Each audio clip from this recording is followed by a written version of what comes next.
Bismillahirrahmanirrahim. Assalamualaikum warahmatullahi wabarakatuh. Alhamdulillahirabbil alamin wa bihi nasta'in ala umurid dunya waddin. Wassalatu wassalamu ala asyrafil anbiya'i wal mursalin nabiyyina Muhammad wa ala alihi wa sahbihi ajmain. Amma ba'd. Kaum muslimin wal muslimat, para pemirsa Royan TV dan TV-TV yang lain yang semoga senantiasa dirahmati dan diberkahi oleh Allah Subhanahu wa taala. Alhamdulillah kita kembali dipertemukan oleh Allah Subhanahu wa taala dalam kajian online kita ya yang membahas tentang al-ahkamul fiqhiyah al-muta'alliqah bi virus corona. Ya, hukum-hukum fikih terkait virus COVID-19 ini. Kita telah sampai pada masalah yang ke-10 di antara masalah-masalah fikih seputar COVID-19. Bismillahirrahmanirrahim. Al-mas'alatul asyirah, masalah yang ke-10. Ittihadul masjidi fil bait. Membuat masjid tempat salat di rumah. Yustahabbu lil muslimi ayattahidha fi baitihim masjidan lil fariidah idza fatat li udhrin walin nafilah. Wa hadha min hadyin nabiyyi sallallahu alaihi wasallam. Disyariatkan, dianjurkan bagi seorang muslim untuk memiliki tempat ya untuk sholat di rumahnya. Jadi ada kamar khusus untuk sholat beribadah kepada Allah Subhanahu wa taala ya. Dia pakai untuk beribadah kepada Allah, bermunajat kepada Allah Subhanahu wa taala, baik itu sholat wajib kalau misalkan ada udzur seperti sekarang ini di mana kita dianjurkan untuk sholat di rumah ya bagi orang yang di daerah yang terkena wabah, atau ada udzur misalkan ketiduran, kelupaan atau ketinggalan ya. Demikian juga dianjurkan bagi kita untuk sholat di rumah ketika sholat sunnah. Dan ini petunjuk Nabi Shallallahu Alaihi Wasallam ya dalam hadis Itban bin Malik ketika beliau matanya sakit dan beliau antara masjidnya itu ada ada jurang ya sehingga tidak bisa ya, maka beliau meminta kepada Nabi sallallahu alaihi wasallam untuk datang ke rumahnya. Nabi sallallahu alaihi wasallam pun datang ke rumahnya ya, kemudian bertanya, aina turidu an usalliya, di manakah kamu ingin agar aku sholat? Kemudian Itban mengisyaratkan ke pojok bagian rumahnya. Maka disitulah kemudian Nabi Shallallahu Alaihi Wasallam melakukan sholat 2 rakaat. Ya, diriwayatkan oleh Imam Bukhari dan Muslim. Demikian juga sahabat-sahabat Nabi yang lain. Maimunah, beliau memiliki kamar khusus di rumahnya untuk sholat. Ammar bin Yasir, demikian juga. Maka dari sini kita ambil faedah penting, pelajaran penting, bahwasanya hendaknya bagi seseorang ya untuk memiliki tempat ya di rumahnya, kamar khusus di rumahnya untuk menunaikan ibadah kepada Allah Subhanahu wa taala.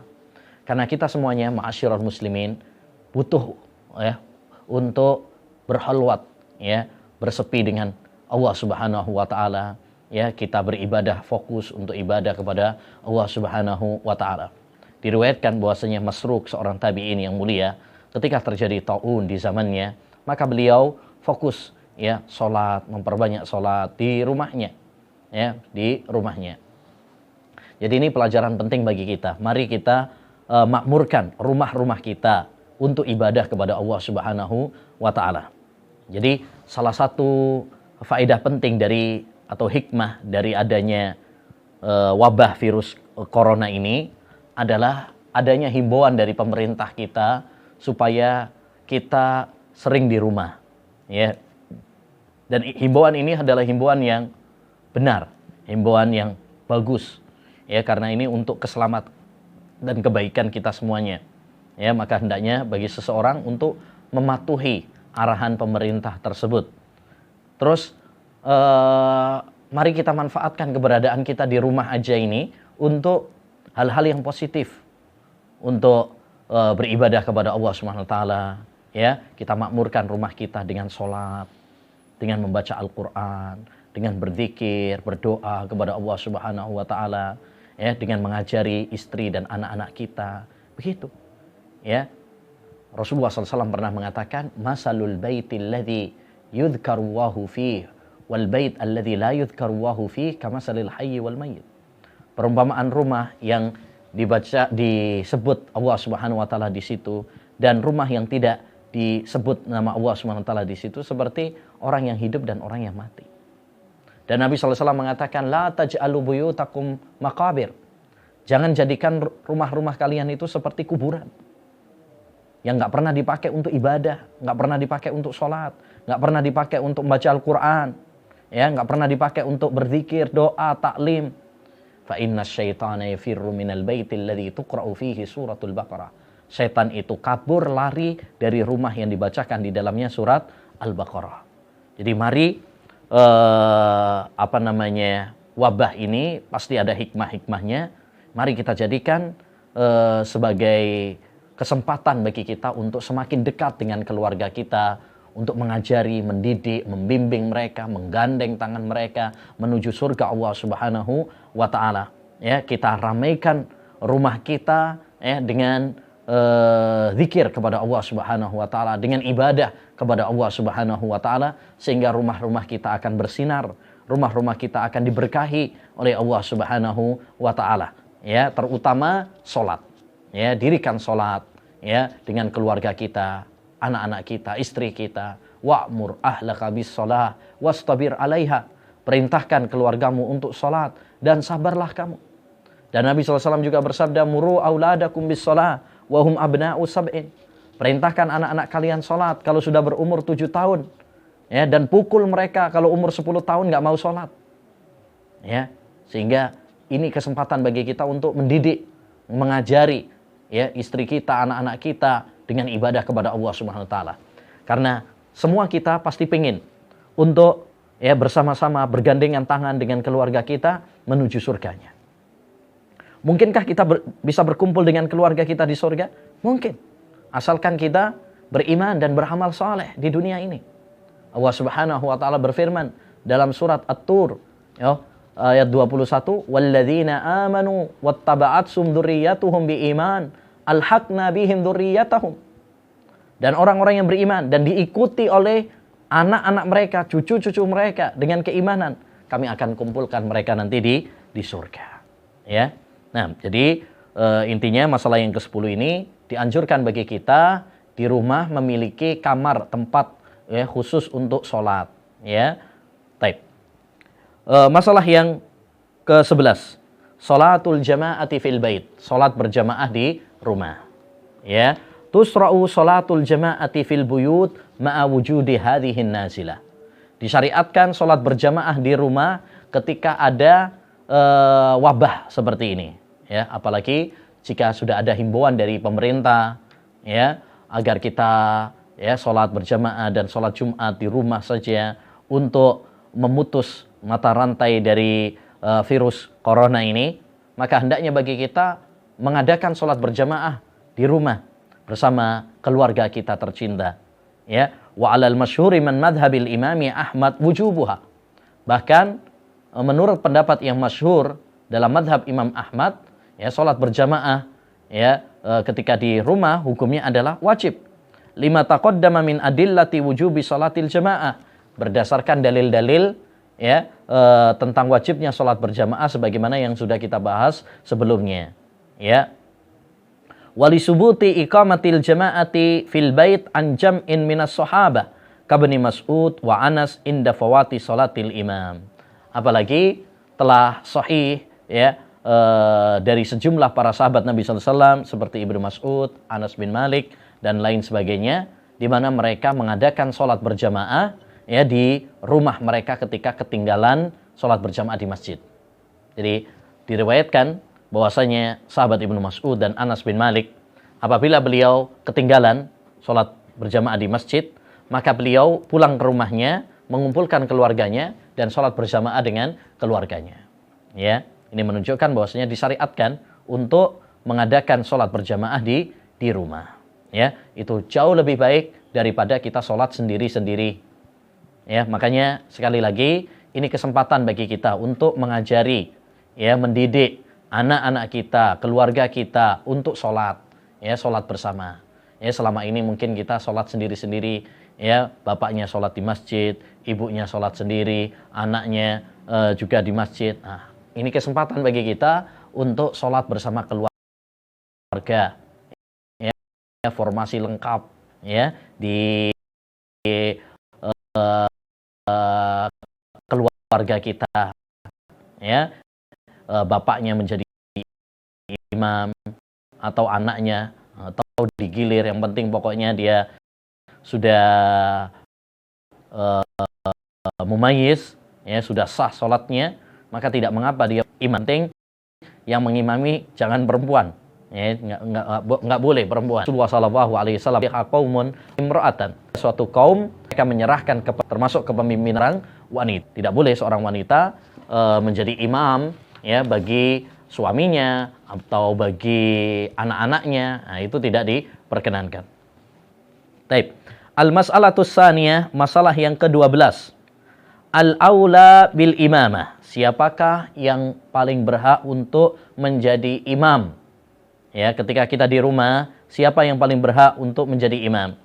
Idza shallaital jama'ata fil bait fal aula bil imamati sahibul bait. Kalau kamu salat berjamaah di rumah, ya, maka yang paling berhak untuk salat berjamaah untuk menjadi imamnya adalah sahibul bait, sahibul haja, pemilik rumahnya. Ya. Fa illam yataqaddam lil imamah, kalau tidak ada yang maju untuk menjadi imam, fal aula biha al aksaru hifdha. Yang paling berhak adalah yang paling banyak hafalan Al-Qur'annya.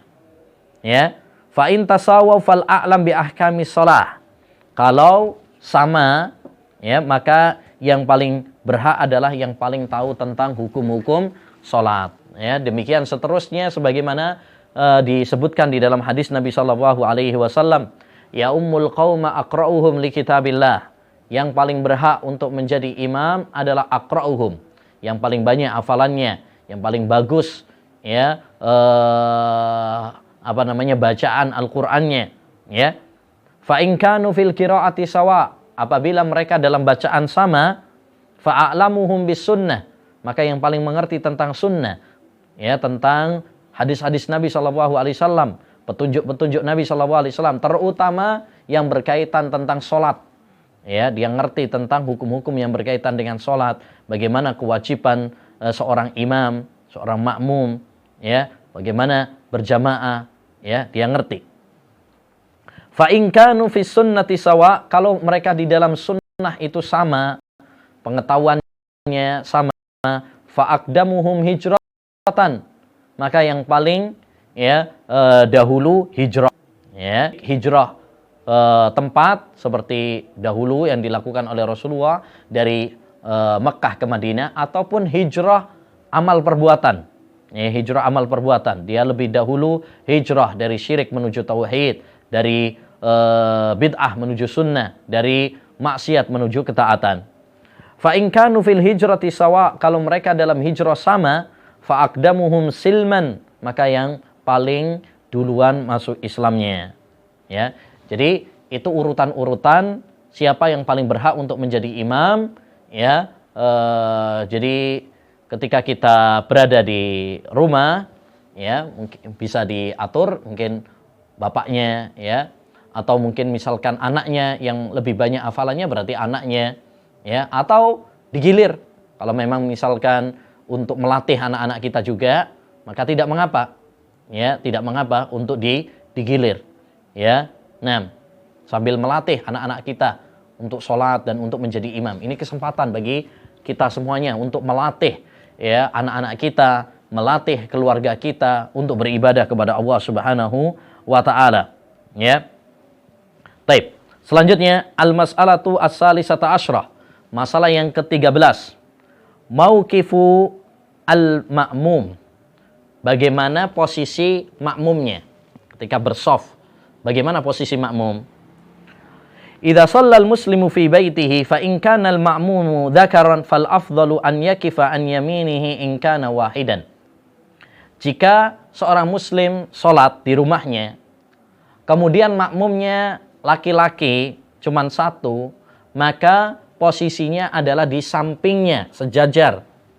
Wa in kanu aksara min wahidin, kalau lebih dari satu, fasunnatu an yakifu khalfahu, maka sunnahnya adalah di belakangnya. Ya. Wa in kanal ma'mumu unsa, kalau makmumnya adalah perempuan, ya istrinya, anak perempuan misalkan, fasunnatu an takuna fil half, maka wanita tempatnya di belakang, ya. Taib.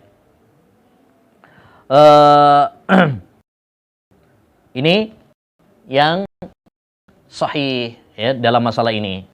Jadi posisinya kalau misalkan laki, anaknya laki misalkan, maka ya di kanannya, sebagian ke belakang dikit. Nah, itu tidak ada dalilnya. Ya, yang sahih, yang benar adalah di samping kanannya sejajar. Sebagaimana dahulu sahabat Ibnu Abbas radhiyallahu an ketika bermakmum kepada Nabi SAW ketika sholat malam, beliau ngambil soft ya, kirinya, kemudian ditaruh oleh Nabi SAW, dibetulkan oleh Nabi SAW untuk sejajar di bersoft di bagian ya, kanannya. Ya, taib. Adapun kalau 2, 3 ya laki-laki, maka di belakangnya. Ya, di belakangnya posisinya begini ya, atau 3 misalkan. Ya, sebagaimana dalam hadis Jabir bin Abdullah. Kalau ada perempuan, misalkan umiknya atau anak perempuannya, maka posisi perempuan adalah di belakang. Tidak boleh ya sejajar dengan imam, misalkan mentang-mentang suami istri misalkan, ya. Jangan kemudian jejer. Sejajar jangan, ya, tetap di belakang. Ya. Atau misalkan posisinya ada anaknya, misalkan anaknya 3 berarti imam depan, kemudian anaknya 2 atau 3 di belakangnya, kemudian ya istrinya umiknya berarti di belakang anaknya tersebut. Ya, itu posisinya seperti itu. Sebagaimana dalam hadis Anas bin Malik, "Shafaftu ana wal hulamu khalfahu, ya, wal ajuzu min waraina." Saya bersof ya bersama gulam, anak kecil, di belakang Nabi SAW. Sedangkan ajuz, nenek tua, ya, ini berada di belakang kami. Ya, taib. Jadi begitu aturan softnya, ya, aturan softnya, ya. Dan sekali lagi, ini adalah kesempatan bagi kita, ya, sebagai orang tua untuk ya mengajari tentang hukum-hukum fikih yang berkaitan tentang masalah sholat, tentang masalah soft, tentang ya tentang hal-hal yang sangat penting tentang masalah agama. Ini kewajiban, ini kesempatan bagi kita untuk mengajari mereka. Allah Subhanahu wa taala berfirman, "Ya ayyuhalladzina amanu qu anfusakum wa ahlikum nara waquduhan nas wal hijara." Wahai orang-orang yang beriman, ya, jagalah diri kalian dan keluarga kalian dari api neraka yang bahan bakarnya adalah manusia dan batu-batuan. Ya. Kata sahabat Ali bin Abi Thalib, "Ai allimuhum wa addibuhum." Ajari mereka, didik mereka. Ya, termasuk mendidik mereka tentang salat. Ini yang paling penting. Ya. Kita akan ditanya oleh Allah SWT tentang tanggung jawab ini. Tugas orang tua yang paling berat bukan cari duit. Ya, tetapi yang paling berat adalah bagaimana kita bisa mendidik, membimbing mereka ya dengan agama Allah Subhanahu wa taala, ya, tentang hukum-hukum Islam. Ini yang paling berat, ini yang paling mulia. Ma'asyiral muslimin, kullukum ra'in wa kullukum mas'ulun an ra'iyatih. Setiap kalian adalah pemimpin dan setiap kalian akan dimintai pertanggungjawaban tentang kepemimpinan kalian. Ajari anak-anak kita ya tentang tauhid. Ajari istri kita ya tentang tauhid, tentang ibadah kepada Allah Subhanahu wa taala, tentang fikih, tentang akhlak, ya. Ini kesempatan bagi kita untuk mengajari mereka. Kalau memang kita tidak bisa mengajarinya secara langsung, alhamdulillah. Sekarang kita bisa ada kajian-kajian online, ada TV-TV sunnah, ya. Ada juga buku-buku ya, bacaan yang bisa kita baca. kita bacakan kepada mereka setelah sholat, kita bacakan 1 hadis, 2 hadis, ya, beserta penjelasan para ulama, tentu itu lebih berbarokah, ya. Jangan sampai kita sia-siakan waktu kita di rumah hanya sekedar banyak tidur, hanya sekedar main HP, nonton TV, main game, ya. Ini adalah kerugian, ya, bagi kita. Ya, kerugian bagi kita. Ya, mumpung kita bersama keluarga kita, ya, jarang-jarang kita sering lama dalam waktu yang lama bersama keluarga, maka itu kesempatan yang sangat berharga bagi kita. Ya. Rumah kita adalah nikmat yang harus kita syukuri. Keluarga adalah nikmat yang harus kita syukuri. Wallahu ja'ala lakum min buyutikum sakana. Allah Subhanahu wa taala menjadikan rumah-rumah kalian itu sebagai tempat tinggal. Itu nikmat yang harus kita syukuri. Betapa banyak orang yang tidak mendapatkannya. Ya. Nah, al-mas'alatur rabi'ata asyrah, masalah yang ke-14. Salatul jama'ati lin nisa, salat berjamaah bagi wanita. Ya. Kalau misalkan ya ada pondok, ya, putri misalkan, atau ya suatu rumah, ya, isinya cuma perempuan semuanya, maka boleh disunahkan berjamaah bagi wanita. Idza kunna munfaridatin anir rijali fil bait lisubuti dzalika an ummi Waraqah wa Aisyah wa ummi Salamah. Ya, karena berjamaahnya kaum wanita itu juga ada sunnahnya, ya, dinukil dari Ummu Waraqah, dinukil dari ibunda Aisyah, dinukil dari ibunda Ummu Salamah, ya, bahwasanya mereka berjamaah. Tuhunna wastihinna, sesama perempuan imam. Nah, maksud 3 orang, ya, ada 3 orang, ya, maka posisi imamnya adalah di tengah-tengah ini, di tengah-tengah. Bukan seperti kaum laki-laki kan berarti di depan, dan makmumnya di belakangnya. Ya, kalau perempuan tidak, maka mereka di tengah-tengahnya, di shaf ini misalkan ada di tengahnya, ini adalah imamnya. Sebagaimana dalam hadis dan Ummu Salamah, ya. Wa hal yu'adzin wa hadza mawdhi'u khilaf. Apakah kalau wanita perlu adzan dan perlu qomat juga? Ini ada perselisihan di kalangan para ulama, ya. Sebagian para ulama mengatakan ada adzan bagi wanita, dan sebagian para ulama mengatakan tidak ada adzan bagi wanita sebagaimana tidak ada qomat juga. Sebagian ulama mengatakan tidak ada adzan, yang ada hanyalah qomat saja. Ya. Baik. Dan masalah ini masalah yang hendaknya bagi kita untuk berlapang dada. Ya, berlapang dada. Siapa yang mau adzan bagi wanita, ya, atau qomat, maka tidak mengapa. Itu termasuk zikir kepada Allah Subhanahu wa taala. Tapi kalau dia tidak adzan, mencukupkan dengan qomat saja, maka itu juga tidak mengapa, semuanya adalah benar insyaallah taala. Tapi yang saya maksud, kalau misalkan adzan atau qomat ini tanpa mikrofon, ya, tanpa mikrofon, ya, karena bisa jadi suara wanita itu akan menimbulkan fitnah, ya. Tapi seorang adzan atau qomat, ya, dan suaranya tidak menimbulkan fitnah, maka tidak mengapa insyaallah taala. Ya, sebagaimana dalam Ibnu Umar, ya, bahwasanya diriwayatkan bahwasanya Ibnu Umar radhiyallahu an, ya, ditanya tentang masalah tersebut, maka apakah saya akan melarang dari zikir kepada Allah SWT bagi wanita. Jadi wanita juga dianjurkan untuk berzikir kepada Allah Subhanahu wa taala, dan di antara bentuk zikir adalah adzan dan qomat. Baik. Al-mas'alatul khamisah asyrah, masalah yang ke-15. Hudurul musabi ilal jama'ati awit tajammu'at. Ya, pasien COVID corona, ya, COVID-19, bolehkah hadir sholat berjamaah dan perkumpulan-perkumpulan? Yahrumu 'alal musabi an yahdhura ila tajammu'atin nas lima fi dzalika minadh dharari 'alan nas. Ya. Haram bagi pasien, ya, yang sudah dinyatakan positif dia terkena corona, ya, maka haram bagi dia untuk menghadiri perkumpulan-perkumpulan manusia, termasuk sholat berjamaah. Tidak boleh bagi dia untuk menghadiri. Kenapa? Karena hal itu bisa membahayakan manusia.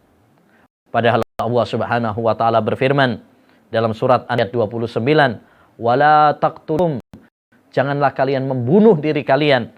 Innallaha kana bikum rahima. Sesungguhnya Allah Subhanahu wa taala sangat sayang kepada kalian. Wa minal qawaidil muqarrarah la dharara wala dhirar. Tidak boleh membahayakan diri sendiri dan membahayakan orang lain. Fala yajuzu liman usiba bihadzal marad an yukhalita al-asihha. Ya, maka tidak boleh bagi orang yang positif, ya, pasien positif corona ini untuk orang yang sehat. Mereka ya berkumpul dengan mereka, termasuk sholat berjamaah dengan mereka. Kenapa? Karena ini bisa menularkan.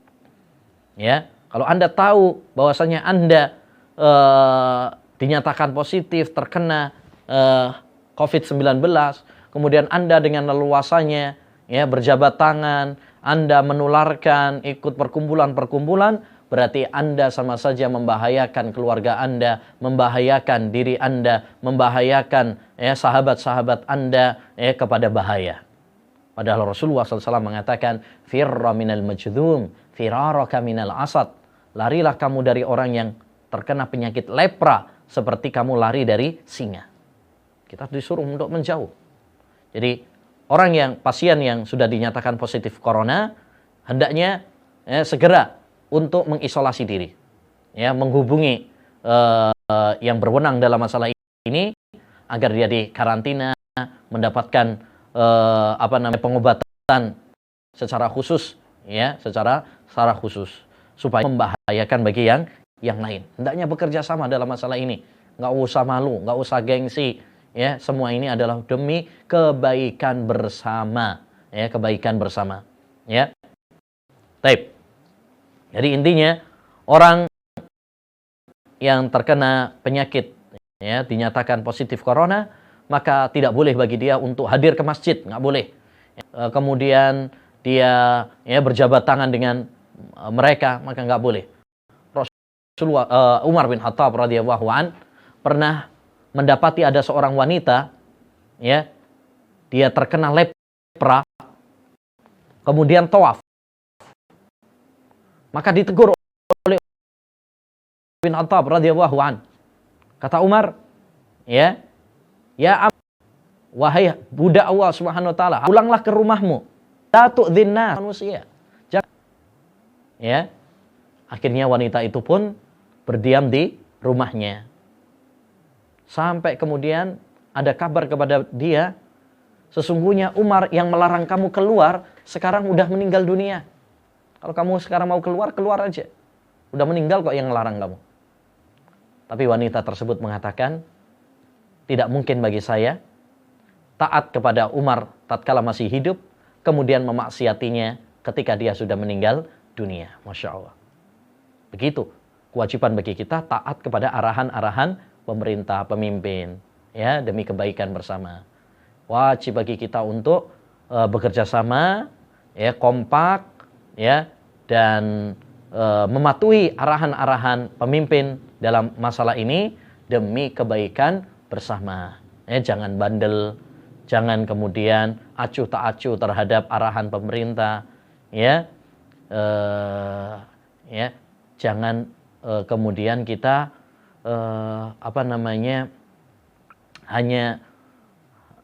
hanya memikirkan diri kita sendiri. Kita harus memikirkan juga kepentingan orang banyak, kepentingan orang lain. Taib. Al-mas'alatu sadisata asyrah. Masalah yang ke-16. Ma yata'allaku bilubsil kammamat. Ya.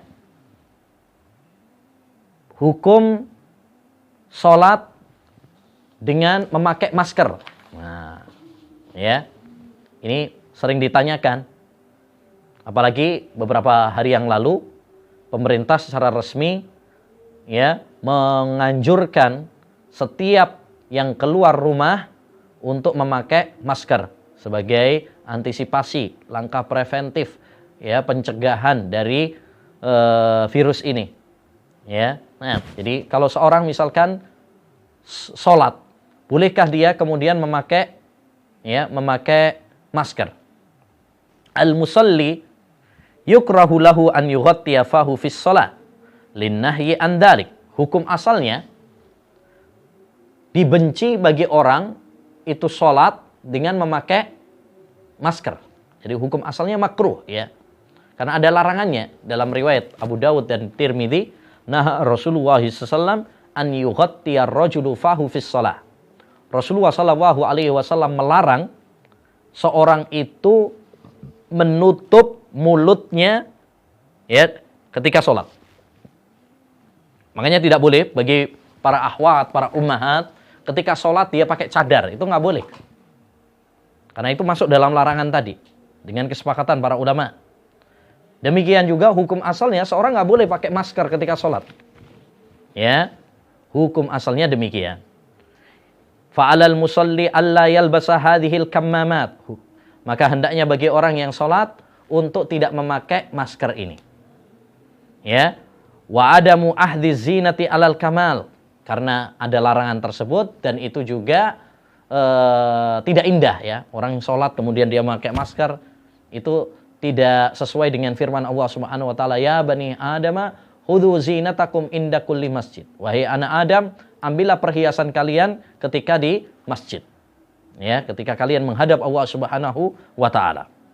Lakin indal hajati fa inna hadza jaiz wala ba'sa bihi. Tapi kalau memang ada dibutuhkan, mungkin dia sakit, ya, pilek, daripada nanti menularkan, ya, atau khawatir ketularan, ya, maka ini, ya, diperbolehkan. Karena kaidahnya, ma'asyiral muslimin, sesuatu yang makruh itu diperbolehkan kalau memang ada hajat, memang ada kebutuhan. Ini kaidah. Al-makruhu yajuzu lil hajah. Sesuatu yang makruh itu dibolehkan kalau ada hajah. Hukum asalnya memakai masker ketika sholat makruh. Tapi kalau ada hajah, ada kebutuhan, maka hukumnya boleh. Kalau ada hajah. Contoh ada hajah itu tadi, yaitu ketika dia sakit, batuk, pilek, daripada dia malah mengganggu yang lain, menularkan yang lain, maka boleh bagi dia untuk memakai masker. Atau termasuk yang diperbolehkan juga karena ada hajah, yaitu kekhawatiran. Dia takut, ya, mungkin Jumatan, ya, ketika sholat di masjid, ya, tapi dia ada takut kalau di sampingnya misalkan jangan-jangan terkena virus corona, akhirnya dia memakai masker, maka ini juga diperbolehkan. Karena ada ketakutan, kekhawatiran, itu juga termasuk hajah, kebutuhan. Taib. Al-mas'alatus sabi'ah. Masalah yang ke-17. Taba'udus sufufi fis sholah. Renggangnya shaf ketika sholat. Nah, ini juga sering ditanyakan. Ya, sering ditanyakan. Ada sebagian masjid, ketika mereka tetap mengadakan sholat berjamaah atau sholat Jumat, mereka mengadakannya tapi renggang, buat ada jarak sekitar 1 meteran misalkan, ya, untuk menghindari, untuk antisipasi, ya. Apakah ini diperbolehkan? Nah, ini satu masalah. Bagaimana jawabannya? Kata saya, as-sunnatu an takuna as-sufufu mutaqaribah. Hukum asalnya shaf itu memang harus mendekat, ya, sunnahnya demikian, ya, rapat. Makanya seorang imam dianjurkan sebelum dia memulai sholat untuk mengingatkan kepada makmum, sawwu sufufakum, rapatkan dan luruskan barisan-barisan kalian, ya. Ini hukumnya asalnya demikian. Lakin idza ihtija ila dzalik, tetapi kalau memang dibutuhkan ada jarak, wa khasyiatil adwa wa nahwi dzalik, dan dikhawatirkan ada penularan, ya, fala ba'sa min taba'udis sufuf, maka tidak boleh, tidak mengapa adanya jarak antara shaf tadi.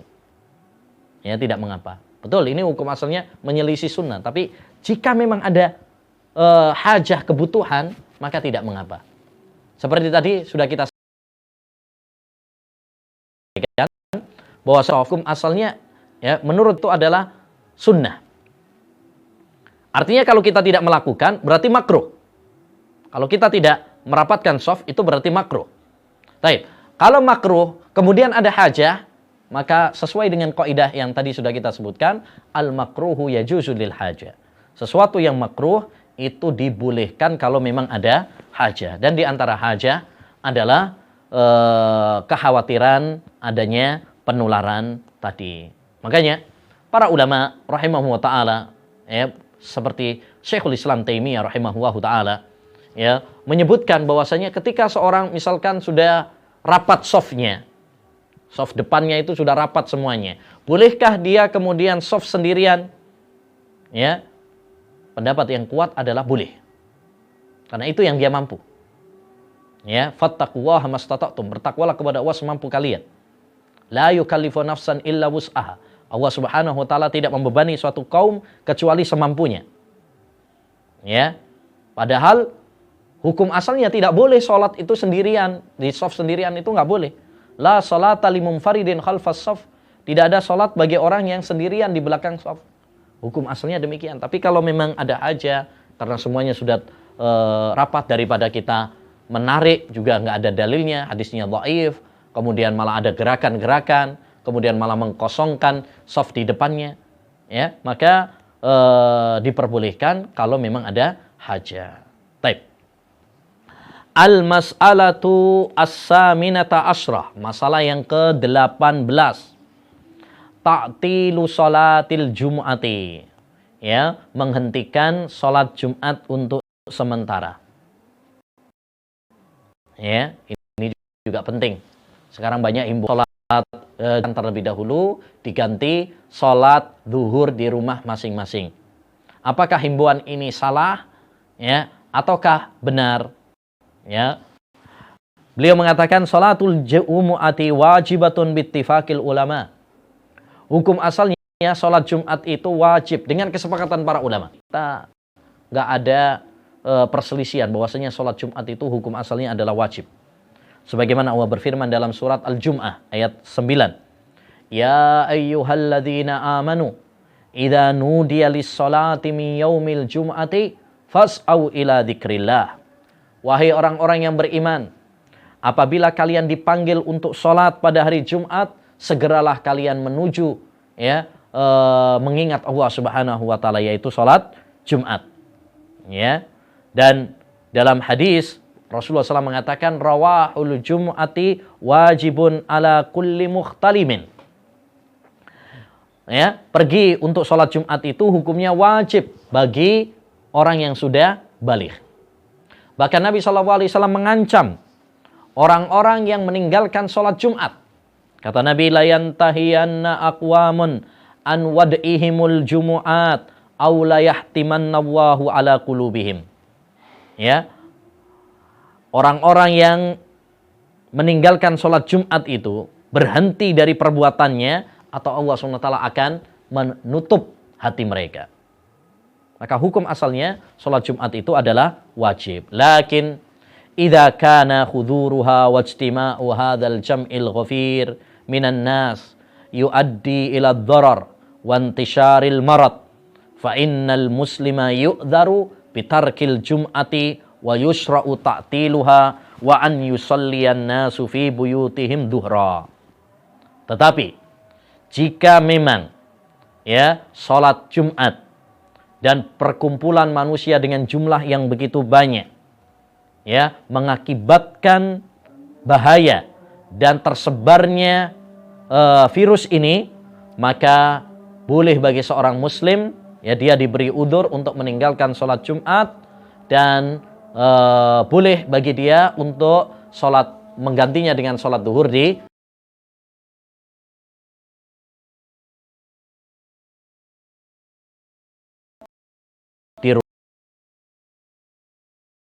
rumahnya, ya. Karena sholat Jumat sama, jika tidak mengapa dia sholat, dia tidak sholat berjamaah, sebagaimana boleh juga untuk tidak sholat Jumat. Ya, ketika dia misalkan ada kekhawatiran karena kalau dia berangkat ini akan menyebabkan tersebarnya penyakit ini, ya, apalagi perkumpulan yang begitu banyak dengan waktu yang cukup lama, ya, ini adalah potensi yang sangat besar dari penularan, ya. Oleh karenanya para ulama menfatwakan boleh meninggalkan sholat Jumat karena adanya virus corona ini. Sebagaimana fatwa Lajnah Daimah, fatwa Hay'ah Kibarul Ulama, fatwa ulama-ulama besar ya di Saudi Arabia yang diakui keilmuannya. Bukan mereka tidak cinta kepada masjid, bukan mereka tidak cinta kepada sholat. Ya, kita bersaksi bahwa mereka adalah orang yang ahli ibadah, orang yang sangat cinta kepada masjid, orang yang sangat cinta kepada sholat. Ya, tetapi ya masalah keselamatan, masalah nyawa ini adalah masalah yang sangat penting, ya. Dan jika seorang sholat di rumahnya, maka tidak boleh sholat Jumat di rumah. Tidak boleh sholat Jumat di rumah. Kalau dia sholat Jumat kalau dia tidak sholat Jumat, maka menggantinya dengan sholat zuhur. Menggantinya dengan sholat zuhur. Ya, makanya kata beliau dalam masalah yang terakhir, masalah yang ke-20, ya, sholatul al-jum'atu fil buyut. Jumat di rumah. La tasihul jum'atu fil buyut bittifaqil ulama. Tidak sah sholat Jumat di rumah dengan kesepakatan para ulama. Jadi nggak boleh misalkan ngadain sendiri, dia khotibnya, kemudian pendengarnya, anaknya sama istrinya, ini nggak boleh. Kalau kita sholat di rumah, sholatnya adalah sholat zuhur 4 rakaat. Seperti kalau kita ketinggalan dari sholat Jumat, maka kita sholat zuhur 4 rakaat. Seperti kita kalau sakit, nggak hadir sholat Jumat, maka kita sholatnya sholat zuhur 4 rakaat. Demikian, ma'asyiral muslimin rahimani wa rahimakumullah, yang bisa kita bahas tentang sholat, hukum-hukum yang berkaitan dengan COVID-19 ini. Mudah-mudahan Allah Subhanahu wa Ta'ala segera mengangkat wabah ini dari kita semuanya, sehingga kita bisa lebih nyaman dalam beribadah kepada Allah Subhanahu wa Ta'ala. Amin ya rabbal alamin. Demikian, subhanakallahumma bihamdika asyhadu an la ilaha illa anta astaghfiruka wa atubu ilaih. Assalamualaikum warahmatullahi wabarakatuh.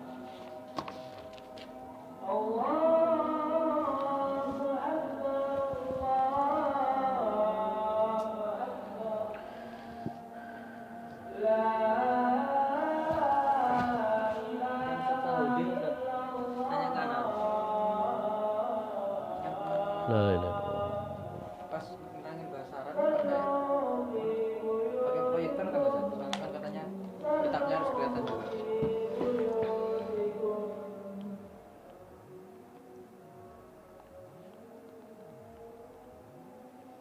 Iso tak? Jadi Pak Munir iso. Ana sudah tanya tadi pagi. Kan jadinya di mana? Di sini apa di sana? Di sana aja, masa anak terus. Makanya. Maghrib terus sisa. Kalau di Pak Munir, katanya Pak Munir bisa. Ana sudah tanyakan Pak Munir. Nanti 2 kamera katanya. Yang satu untuk kitab, yang satu untuk orangnya.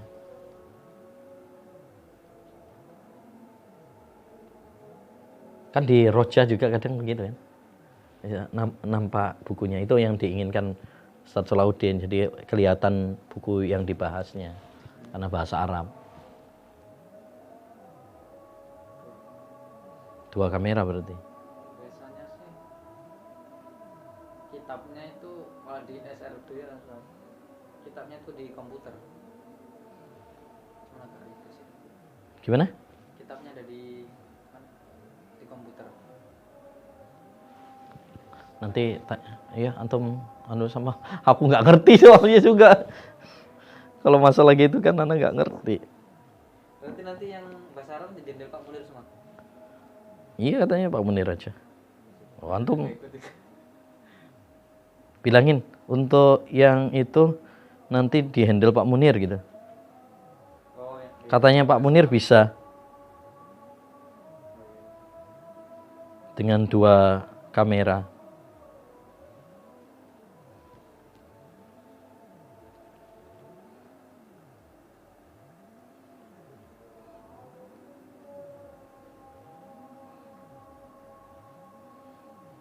Jadi nanti anak sampai Ustaz.